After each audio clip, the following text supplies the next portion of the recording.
Hello everyone, কেমন আছেন? আমি ভালো আছি। আজকে হ্যাপি ওয়েডনেসডে।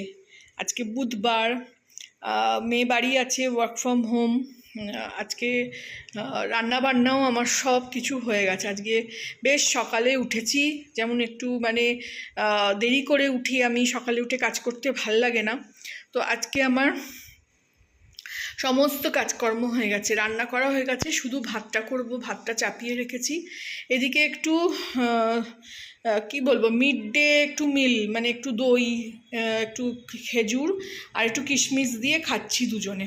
ওটাই আপনাদের প্রথমেই দেখালাম। দইটা পরে আর খাওয়া হয় না, ভাত দিয়েও খাওয়া হয় না। অল্প একটুখানি ভাত খাই, তাতে সবজি খাবো, স্যালাড খাবো, নাকি দই খাবো, কি খাবো বুঝতে পারি না, সব একসঙ্গে হয় না। তো সেই জন্য দইটা আগে খাচ্ছি। এদিকে দেখাই কি করেছি আজকে। এদিকে স্যালাড কেটে নিয়েছি, এই যে। এটাকে একটু নুন দিয়ে মেলাবো, একটু রাত্রের জন্য আগে তুলে রাখবো, তারপরে নুন দেবো, কারণ রাত্রিরেরটা নয়তো না সব জল কেটে কেমন হয়ে যায়।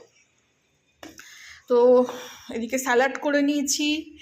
এদিকে করেছি আলু ভেন্ডি তরকারি। ভেন্ডিও এনেছিলাম এবারে বাজার থেকে।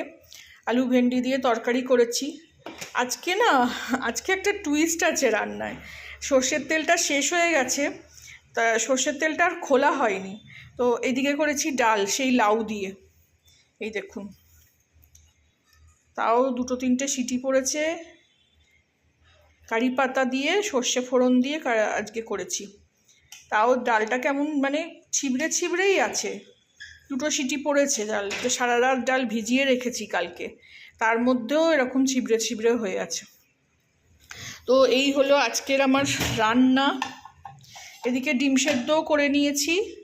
ডিম সেদ্ধ খাবো ভেবেছি, কম করে, ছেড়ে আমরা এমনি থাইরয়েডের জন্য কমই খাই ডিম সেদ্ধ, সেই জন্য কমই খাবো মাঝে মধ্যে। আজকে করেছি, সবজি আছে, শুধু স্যালাড আছে, তো একটা করে ডিম সেদ্ধ করেছি। এদিকে জল ভরা হয়ে আছে, মেয়েই ভরেছে সকালবেলা। এদিকে সব সামান জিনিসপত্র সব রাখা আছে। ঝাড়ু পোছাও হয়ে গেছে, মেয়েই করলো। চান করে নিয়েছি, পুজো করাও হয়ে গেছে। এত সুন্দর ধূপের গন্ধটা, খুব ভাল লাগে, জেড ব্ল্যাকের, খুব সুন্দর। এদিকে দেখুন কীরকম রোদ্দুর আসছে। এরকম ঘরের মধ্যে এতটা রোদ্দুর আসে। এই ঘরটা গরম হয়ে আছে, আমাদের শোবার ঘরটা। আর এদিকে মেয়ের ল্যাপটপ খোলা, কাজ করছে। এই হলো আজকের আপডেট, এই হলো আজকের ব্লগ। ছোট করে আপনাদের সঙ্গে শেয়ার করতে ইচ্ছা করে, যা করি। তো ভালো লাগলে আমার চ্যানেলটাকে একটা লাইক, শেয়ার অ্যান্ড সাবস্ক্রাইব করবেন।